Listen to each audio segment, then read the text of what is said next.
ছোট ভাই মারা গেছে তো চট্টগ্রামে, তো এখন আমরা ওনাকে নিয়ে দক্ষিণাদিয়া যাবো। অনেক লোকজন এখানে অবস্থান, ঢাকা থেকে লোকজন আসছে, সবাইকে নিয়ে আমরা এখন গাড়া অবস্থান করতেছি।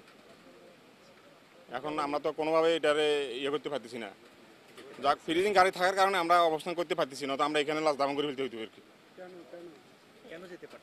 ওই যে নদীর অবস্থার কারণে, আবহাওয়ার খারাপের কারণে, নৌ চলাচল বন্ধ, সব কিছু মিলাই তো হলে নদীর অবস্থা। হ্যাঁ, নদী উঠতাল, নদীর মানে অবস্থান ভালো না। আজকে 2 দিন পর্যন্ত নদীতে নৌ চলাচল বন্ধ হওয়ার কারণে আমরা বাড়িতে যেতে পারতেছি না। আমরা এখানেও 2 দিন পর্যন্ত অপেক্ষা করতেছি, কিন্তু আবহাওয়া যদি একটু কম, নদীর ঢেউ এখনো কমতেছে না, সেজন্য আমরা এখানে অপেক্ষা করতেছি। এখন বাড়ি ঘরে যাইতে পারতেছি না সকালে।